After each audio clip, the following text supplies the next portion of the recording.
We have a panel of 3 experts who represent both the areas of research and practice. I am Nicole Christie, and I will be your moderator. I am a technical assistance consultant with the American Institute for Research. We are also joined by, whoops, sorry, David, lost you for a second. We're also joined by David Osher. He is Vice President at the American Institute for Research and an Institute Fellow. We have Eric Gordon, who is Chief Executive Officer for Cleveland Metropolitan School District, and Janet McDowell, who's a principal at Wade Park Elementary School.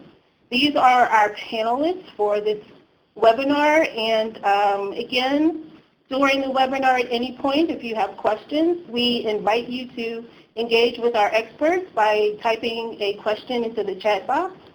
We will be holding questions till to the end of the webinar, just in interest of time. So you'll see again at the bottom of your screen on the left, there's a chat box. Please feel free to type those questions at any time during the webinar.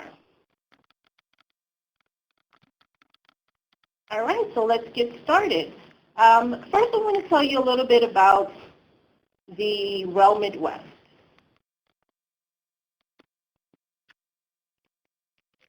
REL Midwest is part of a network of 10 regional education laboratories funded by the U.S. Department of Education's Institute of Education Sciences. Each REL serves a designated region of the country and focuses on the national priority of helping states and districts use data and analysis to address important policy and practice issues with the goal of improving student outcomes. And again, this session that we're doing today is put together by REL Midwest, which is one of the regional laboratories. Our work at REL Midwest focuses on improving academic outcomes for students by helping states, school districts, and schools systematically use data.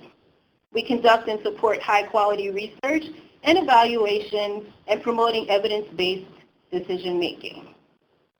So again, we have a number of regional laboratories, and today, this session today is sponsored by the Urban Alliance, but you see the other areas that are represented.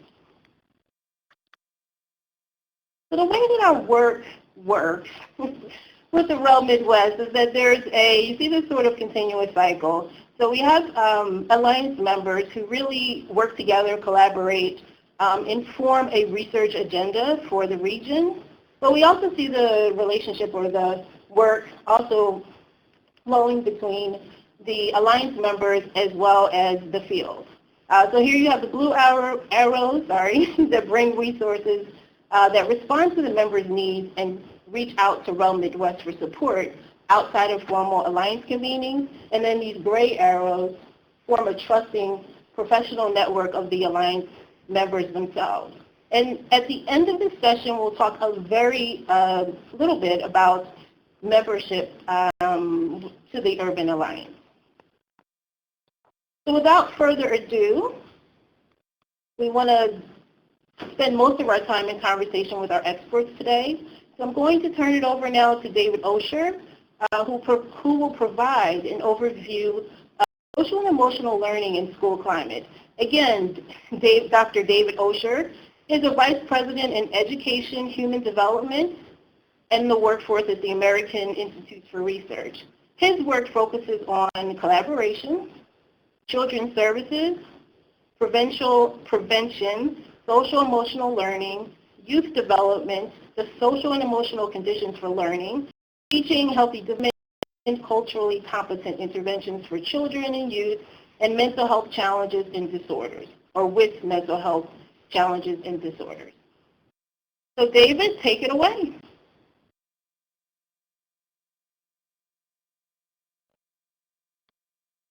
David, go ahead and unmute yourself. Thank you again, Nicole. Thank you also for the cue to unmute myself, and good morning and good afternoon to everybody. I'm very, very happy to be here and to also listen to and share lessons from Cleveland, which is a place that has taught me a great deal. Some of my work has focused on the conditions for learning. The conditions for learning are those aspects of school climate that are most close to the learning process. They involve safety, they involve the experience of challenge and engagement, involve support, care, and connection, and they involve being in an environment where your peers have strong social and emotional competency. Let me dig a little deeper and think about this in terms of how you learn, how your kids learn. Safety is not just physical safety, it's also emotional safety, it's also intellectual safety, and it's being in environments that don't place you at risk. Challenge and engagement includes high expectations that you experience as being relevant to yourself. Having educational opportunities that you see as being connected to your life goals. Feeling a strong personal motivation to learn. In curricula that are engaging and robust opportunities to learn. Support, care, and connection involves feeling meaningful connections with adults. And also experiencing, feeling that people care and respect you. And feeling that you're in an environment that is inclusive of you and other people. It involves having positive peer relationships and being in a place where support is effective and available when you need it. And meanwhile, peer social and emotional competency is not your own individual social and emotional competency, which is very important, but those of your peers. Can they understand and manage their emotions? Can they understand and manage relationships? Do they have pro-social values and dispositions? And one of the things that makes Cleveland a real nice place to learn about how to use data is starting in 2007, 2008, Cleveland started to collect data on the conditions for learning and did it and reported it out in a way that was aimed at really trying to help people use those data for continuous improvement. And they did this through a conditions for learning survey. Is there a slide coming up with this or not? All right, so I would just go on. Okay. And among the items in the conditions for learning survey, pardon me, folks, there's a slowness on my computer.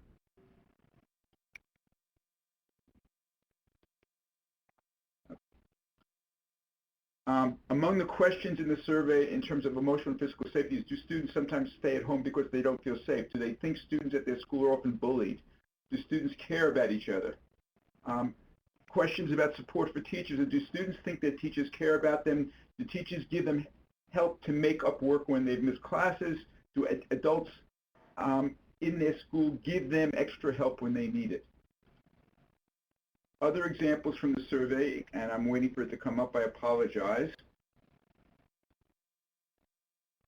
Well, if not, I'll go by memory right now, is the fact that in terms of issues of, we have it now, academic challenge and engagement. Do students think that they get challenged in homework? Do their teachers require them to explain their answers? What are the academic expectations in their school? And finally, in terms of peer social and emotional competency, do students' peers stop and think before they do something when they're angry? Do students see their peers as doing their homework? Do students feel that their peers think it's okay to cheat? These data are fed back to the schools, and you'll hear later about how these data are used so that they can use them for improvement. And among other things, they can compare, if you look at the left side of the slide, they can compare the results to the rest of the district. It's clear what the results mean, it's interpreted to them, and then the standards of what is excellent, which is the gold, what is adequate, which is the blue, and what is needs improvement are explained to people so people understand what it means to think about a school that needs improvement in an area like safe and respectful climate. You may think, and that this could be a thrill to academics, but I want to suggest, based on the lessons in Cleveland, that this is not a frill, this is central. In Ohio, every school is rated on a school improvement index that's based on test performance. And I want to show you analyses that we have done looking at 5 years of Cleveland data and looking at the extent to which changes in conditions for learning explain and predict the variance in the changes in school improvement index. And if you look, starting in 2008-9, 49.5%, 44.3%, 26%, up to 47.4%, and up to 63.3%, and that's for elementary school children grades 2 through 4. If we go to middle school children grades 5 through 8, it's 61.5%, 50%, 31.8%, 61%, 59.3%. And if we look at high school students, it's 57.9%, 85.4%, 64.9%, 69.4%, and 79.3%. That's a whopping share of academic improvement. And in addition, for each one of those grade levels, if we look at attendance, the conditions for learning data also explain another 10% of attendance change as well. So these data are very important, and what is essential is that Cleveland doesn't just look at the data, but as you'll hear from the next two speakers, they use it. Now, while the conditions for learning data as a whole are important, the data that seems to be the biggest driver is physical and emotional safety. And what I've shown here is just looking at 1 year's data and showing the extent to which the percentage of the variance was explained by safety. And it's 49.2% for elementary school students, 55.3% for middle school students, and 49.8% for high school students. Now, that doesn't mean that that is the only thing that matters, because we also know that student and peer social emotional competence correlates with safety. We also know that the experience of being in a caring environment contributes to people feeling more safe.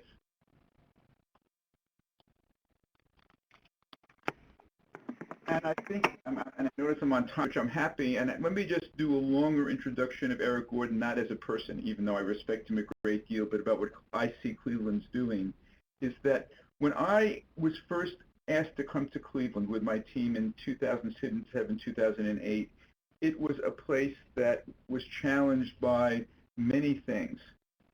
Cleveland has, from the beginning, been, and Eric Gordon has been from the beginning, concerned with being upfront about data, never hiding negative data, but instead embracing that data and using it to get better. And as you'll hear, not only did Cleveland start using conditions for learning data on an annual basis, but over the past few years, it has taken those data so seriously that it's now giving it to students, these surveys to students 3 times a year. And so rather than my taking up more time right now, I would just end by saying conditions for learning are critical to not only creating safe schools, but also to creating schools where teachers can teach and students can learn. And we can also learn a lot from Eric Gordon, whom I will pass it on to, who is the Chief Executive Officer and Superintendent of the Cleveland Metropolitan School District. Thank you, David, and hello, everyone. Good morning or good afternoon. My name is Eric Gordon. I'm the superintendent here in Cleveland. I'm joined by Janet McDowell, who is one of our principals at Wade Park K-8 School. We would like to take the next few minutes to talk a little bit first about the systemic points of view around how we focused on school climate and social emotional learning. And then Janet is actually going to take some time to talk about what it looks like in her school on a day-to-day basis, which frankly is the heart of all of this work. Just to set a little bit of context for Cleveland, when I came to Cleveland on October 1st of 2007. 10 days later, on October 10th, 2007, a high school student came into one of our high schools, shot 2 kids, shot 2 teachers, and then took his own life. And we still talk about that to this day. We made a commitment on that day, on October 10th of 2007, that we would never stop talking about that situation, because the first time we stopped talking about it, then we would have to, that we would allow for it to happen again. And so all of our work was driven by that focal crisis event in our community now 8 years ago. When you look at climate work in Cleveland, we call it humanware. And the reason we call it humanware is that the superintendent at the time, my predecessor, was on the news pledging to the community that we would put metal detectors in place and book bag scanners and necessary hardware to keep people safe. And in fact, we did that. Those things are in place now. They're in Janet's school and across the district. And you know, at the time they were really necessary. But the superintendent at the time also said, you know, the hardware is never going to fix this problem. We have a humanware problem. And that term really resonated for us. And so as we talk with you today, if we use the word humanware, that's our language for our school climate and culture work and our social and emotional learning work here in Cleveland. As we think about our work, we think about it in a 3-tier pyramid. And this is where we actually started in 2007 and 2008. We already kind of thought of the response to intervention model for academics. What do we do for all students in their academic achievement? What do we do for students who have risk factors or who failed to respond in the way that we would want? And then what do we do for students who have high levels of risk factors?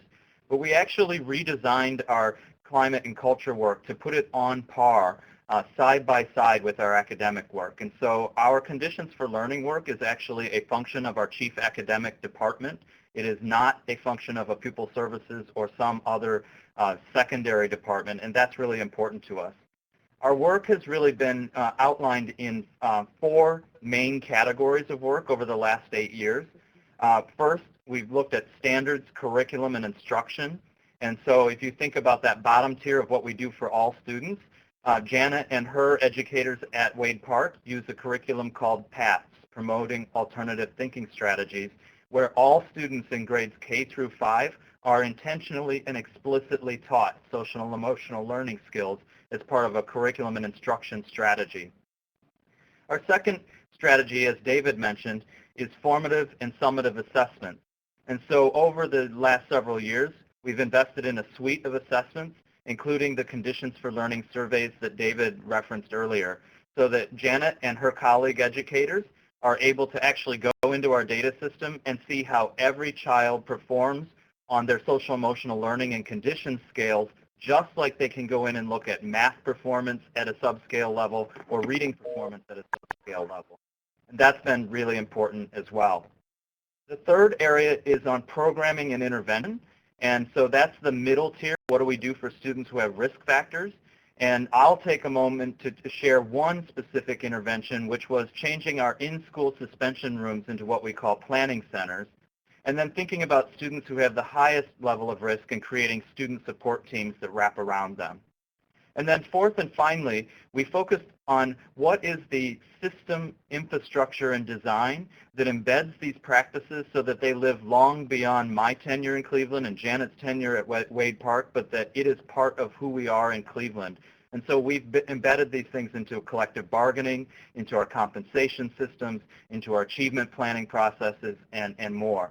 There is a file attached for your review, if you wish, which is right next to the chat box. It says Urban AL. You can click on that and then click Download File, and it actually has the evolution over the past 8 years of our full strategy, of which we'll talk about a few pieces here this morning. The piece that I'm going to highlight as a significant and critical role really was the transition from our in-school suspension rooms to planning centers. One of the things that we found in Cleveland in 2007 is that we had harsh, inconsistent, and punitive consequences. So every violation became a harsh consequence. You were suspended, you were put in in-school suspension. We had, very, very inconsistent, very little proactive, responsive, restorative practices. All of our practices were punitive and disciplinary. Our in-school suspensions, very candidly, were pre-jail. We sent kids there and we warehoused them. They had a paraprofessional. They sat in carrels quietly, not moving all day long for 2 to 5 days until they were allowed to return to the classroom. And frankly, we see these things still many places across the country. We made an intentional shift to planning centers, which is a very, very different design and implementation. First, in the planning center space had to be redesigned. So in a planning center like Janet's at Wade Park, you're going to find study carrels because part of it is about academic achievement and keeping up with your classes while you're seeking supports and interventions. But you're also going to find a de-escalation space, a soft space, a beanbag or a couch or something soft, where if you're angry, you can de-escalate and get control of your emotions before you have to try to respond to them. You're going to have a third space that is a quiet space for some counseling. It is not counseling by a certified counselor, but it is trained support to help students use their past curriculum skills to problem solve why they got into the space in the first place.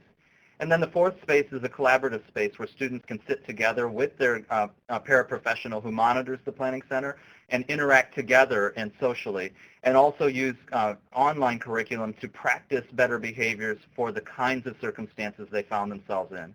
So the first big change from in-school suspension to planning center was the physical space and what it allowed a student to learn to do. The second really big change was how a student accessed the planning center in the first place. So in the very best of our schools, and again at Wade Park and Janet's school, a student may access the planning center because he or she is new to school, and it's used as an orientation space to help the student have a safe entry into the school. And so the planning center aide and students in the planning center make it a welcoming environment.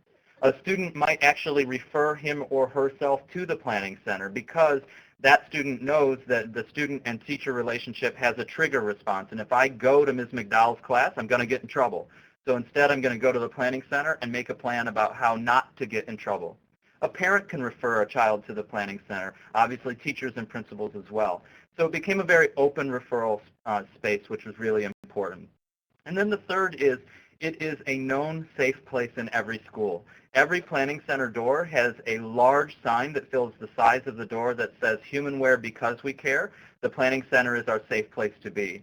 And it really allows students to take advantage of research-based support strategies using the Pre-Referral Intervention Manual, or PRIM, to identify ways to find successes and restorative practices for their students. So that's one example of a climate change strategy that was implemented in the Cleveland schools. We started them in 2010 and 2011 by retraining all of our paraprofessionals who now go to monthly retooling and retrainings because we think this is so important. One day a month, every paraprofessional is given a full day of training about the role of the paraprofessional in the planning center. And then in the 2011 and 12 school year, we implemented Ripple Effects online curriculum that lets the planning center aide identify the student behavior that we're working on and give the student practice opportunities to correct that behavior and make better choices. Why we think these things are important is really twofold. The first is our responsibility is about improving academic outcomes for our students. And particularly in 2007, 8, and 9, the height of No Child Left Behind and a very narrow point of view about learning for children, it was about reading and math. As David showed you, our performance index test scores are highly correlated to the conditions for learning in Cleveland. The only thing that we found that has a higher correlation in Cleveland is prior test experience, which you can't change. You can change the conditions for learning, and that's why we think it's so important. There's a really important study that was conducted by CASEL, the Collaborative of Academic, Social, and Emotional Learning, that looked at a meta-analysis of all of the SEL work in the country and found that there is an 11% higher achievement for students who report strong SEL skills compared to students who do not. So it has a clear and true benefit for academic achievement. But the other issue for Cleveland was really about the conditions for our students in our schools. We, at the time, had very high rates of serious safety incidences, suspensions, and expulsions. Since we've implemented our social emotional learning over the last 8 years, we've seen a 36% decrease in our serious safety incidences over that same period of time. We also have seen a 15% reduction in student suspensions, a 1% increase in student attendance, and our climate surveys show kids are experiencing school better and safer, as David mentioned. And 36% is a dramatic drop, more than a third compared to where we were. It actually hit an all-time high of 44%, and then we've seen a little bit of slide since then, just in population shift and the kinds of issues going on in our community. When I came to Cleveland, safety was the single #1 concern of our students in a annual student focus group. 2 years ago, that dropped to #2. Last year, it dropped to #3, and this year, it dropped off the top 3 of the list, and which we're really proud of. And that's all, we believe, because of our social and emotional learning work. And so now I'm going to turn it over to my colleague, Janet McDowell, and I'd like to introduce brag a little about Janet, because she won't do it for herself. Janet is a principal at Wade Park K-8 school here in Cleveland. She's been with the Cleveland Metropolitan School District since 1999. So long before I joined the district, Janet and her colleagues were struggling with these issues of support needs for our kids, and can reflect on what Cleveland was like at that time and what we've been able to do through SEL and conditions work now. Her primary expertise are leading and sustaining change initiatives, setting high expectations, and motivating both herself and her students, scholars, and her educators toward those results that she's targeted. Prior to working at Wade Park, she was at another school here in Cleveland that had a bilingual population, where she received state recognition for reaching the school's academic achievement goals. And it's my pleasure to turn it over to my colleague, Principal Janet McDowell. Good afternoon. I would like to start by speaking about the objective that we had. This is my second year at Wade Park. My first year, I surveyed parents, former students, returning students, and teachers, and I wanted to know the #1 component that we needed to change at Wade Park to become successful. And that #1 component was safety. The parents didn't feel that Wade Park was a safe school to send their children. So our objective was to improve school climate, resulting in decreased serious incidences, and improve academic achievement. We also wanted our scholars, we wanted everyone at Wade Park to feel valued. And in doing so, we created some systems where everyone had a voice. And so I have this purple box I call McDowell, and teachers, parents, anyone come to Wade Park can drop me a note in the box and tell me their concerns. It started, the note started with bullying. That was a really buzzword the first year. And scholars not feeling safe, to this year, just I love Wade Park School, or I love my teacher, or I like the fact that your box is purple. And so we know our scholars begin to feel valued. We know that they knew that we heard their voices. But if there was a note in the box where someone felt mediation needed to occur, I would do the mediation or an assigned staff member. I got together with my leadership team after we found out that the building was not safe, and some of our scholars, a lot of our scholars, didn't feel supported. And so I looked at the data from our Conditions for Learning survey, and we decided to set a goal. And so doing so, we designed a foolproof plan. We started with systems that we wanted to change in the school. Higher leverage, what will give us the biggest bang for our buck. We wanted to find ways that we can monitor and give constant feedback. And we definitely wanted to narrate the positive. We wanted to get away from always talking about the negative things that were taking place in the building and the things that scholars were doing, and start narrating the positive. We decided to monitor this behavior by having a rubric that I kind of made Wade Park specific. And it dealt with teachers would take this rubric that have so many components, but our #1 component was transitions, but it dealt with breakfast, community meetings, the way the scholars would enter the building, and teachers would use this rubric and they would score or rate themselves, and it wasn't evaluative. It was just a way for them to review their work and to see what we needed to improve on, or just a reminder to work on particular components with our student leading culture rubric. The social emotional learning curriculum is implement it as a daily routine. I also put it in our master schedule, and so for K through 5, it's a past lesson, and it's actually in the master schedule, and then for our 6th, 7th, and 8th graders, it's a social-emotional learning component that's also embedded in their master schedule as well, where in middle school, there were a lot of class meetings that took place, and whatever the need of the building was for Wade Park Middle School scholars, those are the things that we discussed. It started with some of our systems arrival.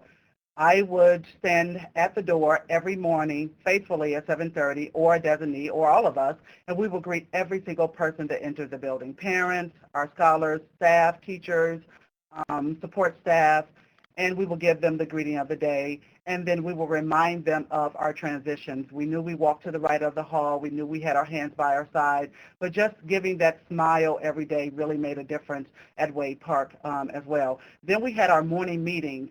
Every morning, the whole school, every single person in the building will come into the gym room, and we will meet, and we will celebrate learning, which is our accelerated reader, first in math.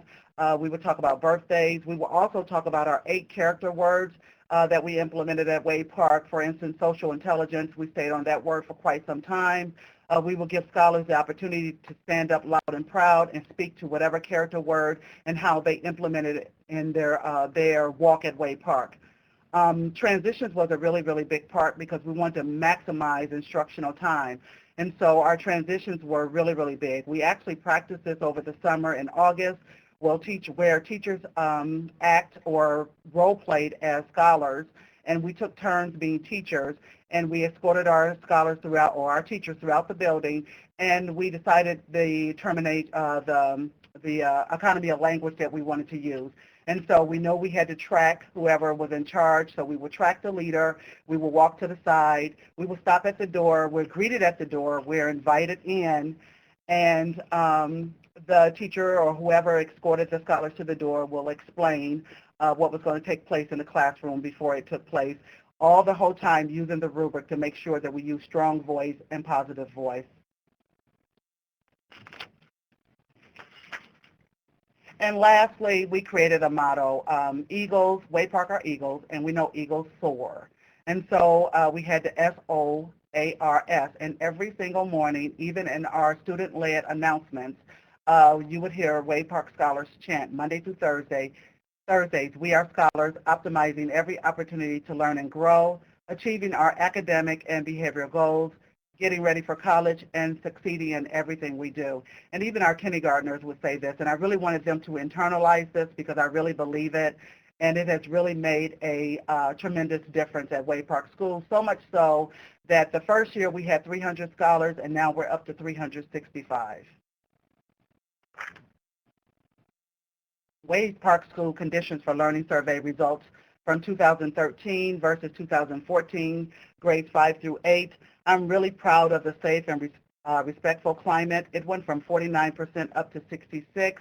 And I'm really, really proud of our social emotional learning piece as well. It went from 36% to 51, where we're learning to teach our scholars how we want them to behave and how we want them to react to certain situations at Wade Park rather than make everything punitive or punishable. And that concludes my portion. Okay, so now is the opportunity for anyone, for me to read off the questions and for folks to continue to type into the box on the bottom of your screen. So there were a couple of comments to read those to the presenters in case they were missed during the presentation. But the first comment, and yes, if all continue to share their webcam, that would be great. So the first was Mr. O'Leary saying that Elsie Cohn wrote a book about homework and the misconceptions of its effectiveness and usefulness. David cited homework as a component of the Conditions for Learning survey. And I just wanted to pose to you all whether you feel that homework is a large component or whether that's just a piece of the puzzle that you all look at. Let me explain why it's in the conditions for learning survey. And in fact, there's another item in that's sort of similar. It's an item that I think Alfie Cohn might disagree with me on this one as well, or might, which is it's most students at my school do their work even when it's boring. What we were trying to get in the conditions for learning survey is at those student dispositions that affect performance. And so the question is not whether or not homework is good or not, even though I actually think homework can be good if it's engaging and if it's teed up in the right way and parents are given the right support. But the real issue is that we're trying to measure here is whether or not students in a school have pro-educational values, that they really want to do, are willing to do the work, even if it's boring, even though I hope it's never boring, and are they willing to do, and do they do homework, even if it's not, the most engaging homework in the world. And so this is about student social and emotional competencies that are related to what psychologists call conscientiousness. I would pass it on to my two Cleveland colleagues. Yeah, I would just agree that I think homework can have potential value, and I really like Alfie Cohn's work because he points out why it's not valuable in too many cases. But really the issue here is about whether or not students are building resiliency factors that are connected to social emotional learning and how that actually informs their larger learning capacities. And that's why we're testing that question. Thank you very much. I also want to read a comment for Eric and Janet because I think it was a nice one that Ms. Lynn said that I like the term humanware as opposed to hardware.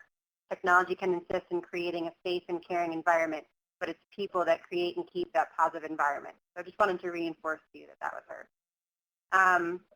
Then we did recently get a couple of questions. The first is, can you just clarify whether or not Wade Park is a charter school? No, Wade Park is not a charter school. It's a public school, pre-K through 8. Got it. And then who supervises the planning center?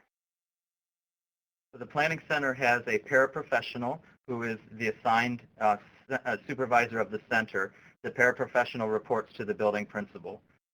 When we started the Planning Center, AIR recommended that the Planning Center should be staffed by a social worker, and obviously in an ideal world that would be the case. We have 100 public schools in Cleveland, and we do not have the resources to staff them with 100 trained social workers. And so we made a bet that we could train our paraprofessionals, hire right and train our paraprofessionals not to be social workers. And so we're very careful that they are not qualified counselors in that way, but that they can be trained to help students to explore better behavior options using social emotional learning curriculum. Thank you. Another question? Yep, go ahead, David. Yeah, and I want to add that if people remember, Eric spoke about the fact that students in the planning centers also can be working on a computer on social and emotional skills. It's an evidence-based program called Ripple Effects that's student-driven that enables students also to start getting the type of counseling from the computer that is not individual to them, but helps them better understand the issues that they're facing. And so I think Cleveland has really combined great training and really important supervision of the paraprofessionals with the backup of Ripple Effects. Got it. So a follow-up to that question actually was, what did you use to train, Eric, you mentioned that you train the individuals in the planning center. What did you use? Was it any particular curriculum? So for our training, we have our HumanWare executive director team and some national consultants provide the training for us. We use consultants from the Collaborative of Academic, Social, and Emotional Learning, or CASEL. We also trained our paraprofessionals to use the Pre-Referral Intervention Manual, or PRIM. The PRIM is a evidence-based, essentially toolkit, a book of if students exhibit these behaviors, here are clinically evidence-based practices that are known to be successful. And then we trained them on the computerized Ripple Effects platform, so that as a paraprofessional, I'm able to identify, as Janet tells me what it is that she's here for, as the teacher referred Janet, I'm able to go in and diagnose and point Janet to resources that can help her practice and improve her responsive behaviors for the future. Go if she's got it. Okay. Thank you. Another question we had was, how do they, you all, I think, address transgressions of the behavior? So, for example, school rules. There was a question about whether or not there's the non-punitive approaches, or just, how you address these in general. We just created a system at Wade Park where everything was teachable. So no matter how horrible the offense, we had conversations with the scholars, because what we realize is when we suspend them and we send them home, if we do not have conversations and change their mindset, they come back with the same behaviors, and it just continues. We continue to send them home, and so we knew that wasn't working, and so we have people in the building that actually take the time out to have conversations with our scholars. And also in the Planning Center room, there's a page called My Problem page, where scholars actually fill out the sheet to say what their problem is and what could they have done better, and then we have dialogue around that sheet as well. So just my own personal question, I noticed that you refer to your students all the time as your scholars. Is that something that everyone at Wade Park does? Yes, and it's a CMSD practice as well. It's raising the bar. Yeah. Every student is a scholar, and every employer is an educator at CMSD. So the next question was, how are classroom rules developed? Are they the same classroom to classroom, or do they differ? We decided when we meet in our staff meetings, we decided to use the same rules.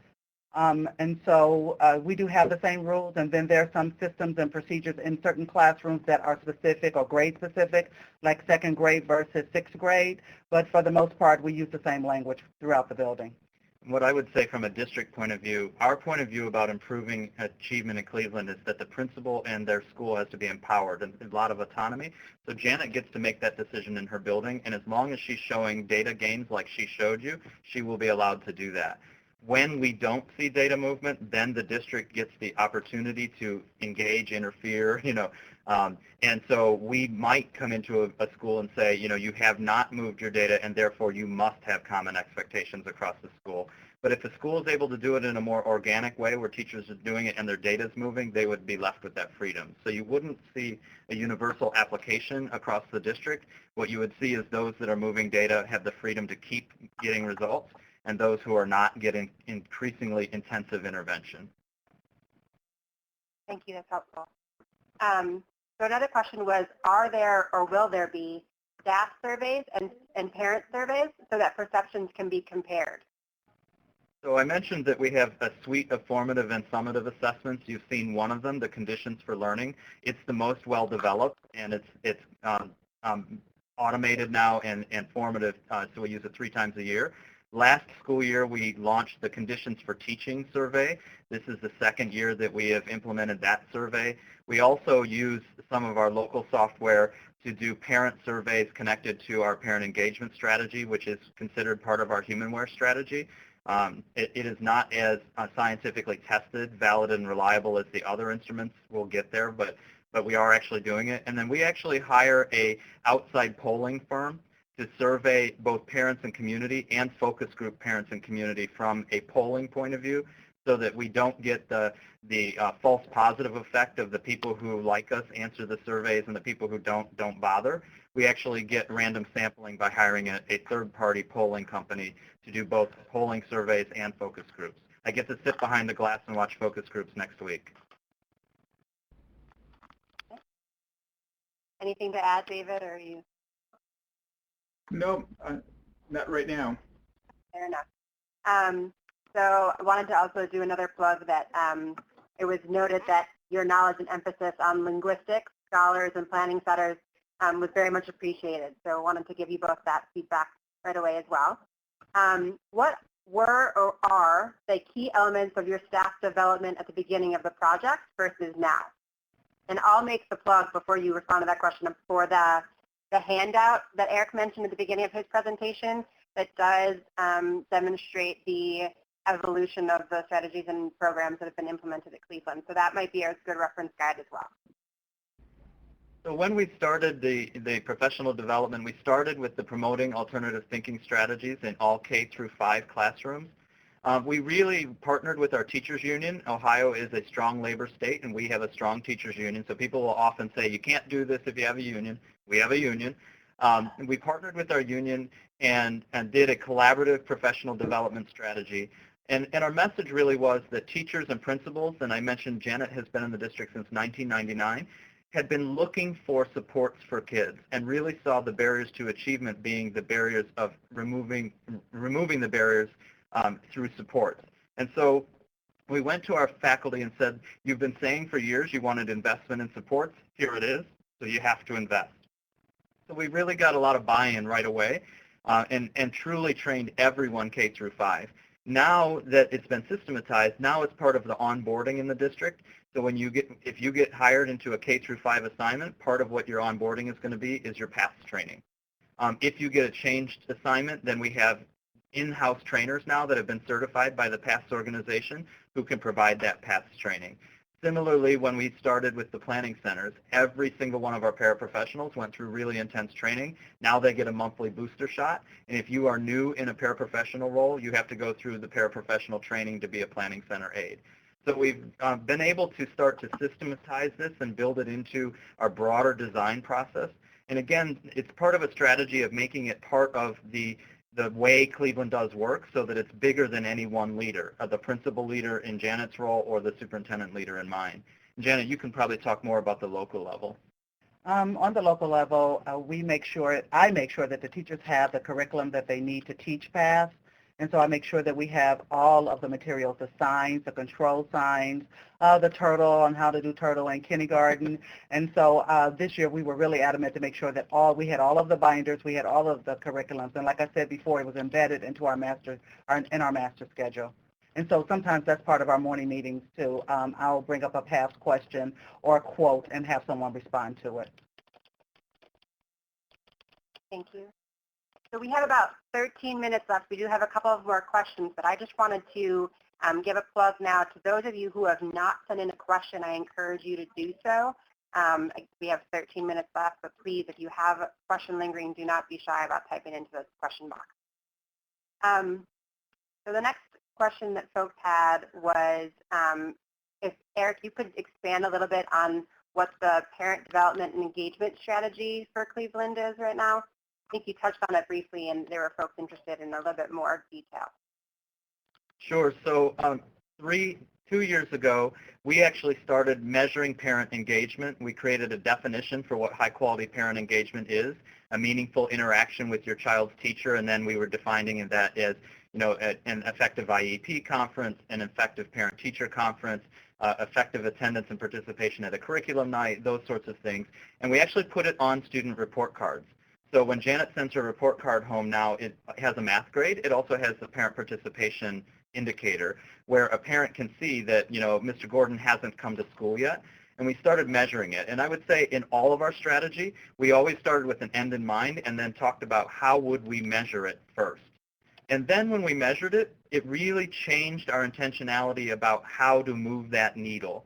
And so one move, as just an example, is we redesigned our entire calendar so that after the midterm and the quarter grade of every report card, there was a built-in parent engagement day. And each one was designed differently, both to test what worked and to create multiple options. So at the end of the first 5 weeks of school, we had the open houses aligned with that. At the end of the first 9 weeks of school, we had a day off, and teachers worked from 12 to 7 to create 2 shift opportunities for conferences and so on. And then we used our phone polling survey to test 2 things. One, did it meet the parents' needs? But also we would actually ask questions about, we wanted in the K-8 school, we wanted when you left your conference, we wanted you to know where your child was on their 3rd grade reading improvement plan. So the question in the phone caller was, did your teacher explain the 3rd grade reading improvement plan? And then if they pressed yes, did they explain it in a way that you understood and are able to help your child? So we got really intentional about the questions we asked from a district level in our family and community engagement. And again, I'd ask Janet to share some of the more local practices at a school level. And then on the building level, with our leadership team, we decided that we want to give our parents the opportunity to come into Way Park every month. So in addition to the initiatives from the district and the great reporting, we also created opportunities where parents can come in every month. And we also have a phenomenal service, IVRs. And so, and it gives us feedback to let us know how many parents we actually reached. And then we can reach out to those parents where the telephone numbers have changed, and create other opportunities where we can get the active telephone numbers and create other opportunities for parents to come into the building. We also have a parent organization where we met monthly, where we have our SBO meetings, and we kind of combined it with our Student of the Month, which also invited parents in on a monthly basis to talk about parenting issues and some other concerns that they had. And that was pretty successful this year. And it's also embedded in our teacher evaluation, Domain 4, involving parents into our instructional program. And as a school, we're developing because our team decided that until teachers have parents come in on a regular basis into the classroom, whether it's someone reading or whether it's someone speaking to the class, then we'll be working towards skilled in that domain. And I would just share, first of all, the TDES, or the evaluation system, is an example of taking these things and making them systems, because it is now tied to evaluation. I would just share the data on our parent engagement. This year, by the end of our third quarter, I'm waiting on fourth quarter data now, but by the end of our third quarter, 76% of our children's parents, our scholars' parents, had engaged in a meaningful engagement as we've defined it. And that's a 7.5% increase over the prior year.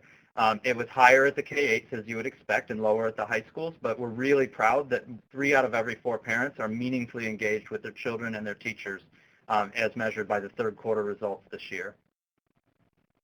Excellent. David, a question for you. Have you seen the data and examined it to determine whether school climate strategies have resulted in closing achievement gaps? Yes. The answer is yes, and it's not. I've seen the data in Cleveland itself, but we have also studied those similar data in other places. For example, statewide in Alaska. And if I can connect that to another question about adverse childhood experiences that I saw, which are experiences that young children have, often connected to growing up in poor families, that often create trauma. Cleveland is a place with all of its great strengths that is really challenged by poverty. It's the second poorest city in the country in education terms. Detroit's the only one that is poorer. It has the highest lead effect rate in the country, and that affects children's behavior. It affects cognitive things. In places where young people are challenged by emotional and behavioral challenges, if you don't create a warm, caring environment, and if you don't give them the skills to become, as Eric said, resilient, then what will happen is you're never going to be able to teach them. You know, what I talked before about the social emotional competencies in terms of stopping and thinking before you're angry. There are 2 other related questions. Thinking it's okay to call someone a nasty name if they deserve it, and thinking it's okay to fight somebody if someone insults you. What we've watched in Cleveland over an 8-year period is a drop on student reports on kids believing in that. You can't teach well if kids are fighting. You can't teach well if kids are anxious because of the fact that other people are fighting with them. Thank you. So to follow up from that, are there other restorative justice practices that are systemized across the district? So beyond the conversion of the in-school suspension room to the planning centers, are there other practices that you all have done for restorative justice? Yeah, so there's a number of other things, and again, if you are interested, there is a attachment that kind of shows the evolution in Cleveland. We have really worked on a lot of empowerment practices, and so we have conflict mediation teams in our schools. We have a student support team of a collaborative of adults who work on behalf of children who are demonstrating highest level risk. Our NOW clubs, which are not on our watch bullying teams, which are student-led anti-bullying teams. My student advisory committee, which is a really influential group of 400 high school students who actually help shape policy. We have students sitting on our code of conduct committee review now. We have students starting to participate in a attendance improvement campaign. So really a lot of our restorative practices are about promotive behaviors and empowerment behaviors. As I think everyone knows, Cleveland just faced a really difficult moment in our community's times with the Michael Brelow verdict. Humanware was our response. We actually had teachers actively talking with students about their feelings and their thoughts. So unlike many places where you would see a shutdown mentality, make sure that we control kids' behaviors, that they don't respond poorly, we actually actively talked about responding positively, having a voice. Schools were actually prepared to have demonstrations and help kids have appropriate demonstrations as opposed to mute that voice. Those are all parts of our larger Humanware strategy for our kids. Can I add one thing, which is that, you know, I first came to Cleveland in 2007, 2008 because I was asked to do an audit after the shooting that Eric talked about. That was what you've been hearing about Cleveland in terms of engaged parents, in terms of restorative practices, in terms of student support, in terms of doing things systematically, were all absent in 2007, 2008. And I think it's important to understand that Cleveland has used the type of commitment that you've heard from my Cleveland colleagues, as well as a real relentless use of data and a willingness to avoid symbolic actions that might look good in 1 year but are not going to look good in 2 or 3 years to make it better year by year. Fair enough. So I'm just going to do the final 2 questions here, and then any questions that I don't pose to panelists now, we'll do our best to follow up via email to make sure that we can get all those questions answered. But in the interest of time, we want to be respectful of that.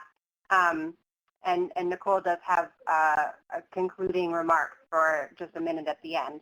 So the last question I'll ask is, what is the culture like now in your district? Do you have high teacher turnover rates? So we are seeing an increase in teacher turnover because we have a very veteran workforce. Cleveland, through a 2-decade period, laid off teachers in large numbers, and so we have one of the most senior workforces in urban education in the country. So because of that, in the last 3 years, we've seen a really large turnover of retirement and separation, but we anticipated that. But what we have been seeing is we actually, using our teacher evaluation system, we've actually been tracking who we're losing that are not of retirement age. And we have really been effective at keeping those that are rated accomplished, and that's what we want to do. And so we're actually finding that, and we only have 2 years of data on this so far, but we're finding when people choose to separate, they tend to be people who are struggling to be successful in our system. They tend not to be the teachers who are demonstrating the highest performance for our kids. And so we're really trying to work to be very intentional about monitoring who stays and who goes and what might be driving those changes. Thank you very much. So I'm also going to I'm going to turn this back over to Nicole, but want to make sure to give my email address in case there's a question that someone was not able to answer. I can pass along to the group. So it's mnorris, M as in Megan, Norris, at AIR.org. And please feel free to email if you have another question. But your webcam, that'd be perfect. Thank you. Thank you. Thank you, Megan. And again, very special thanks to our panelists. We want to thank Eric Gordon, who was called compassionate on today's call, which I think is so appropriate and also very knowledgeable. We want to thank Janet McDowell for all the work that she's doing on behalf of students in Cleveland and just being a resource today on our call. David Osher, who's worked fearlessly and tremendously across the country on behalf of students. And just thank you to everyone who was able to participate. I know that people are going to be jumping off, so I want to make sure that we point you to the REL Midwest website. There are lots of resources. We can continue this conversation. The REL Midwest and specifically the Urban Alliance produce products such as today's webinar, and there are lots of archived events. So we just invite you to visit the website. And also just to let you know that the Urban Alliance is open to new members, and we're looking specifically for mid-sized urban districts, and we examine these types of issues in the Urban Alliance. So again, thank you all very much. You have my contact information, Megan's contact information. Finally, not references, we'd like to ask your indulgence with a feedback survey, and there will be a link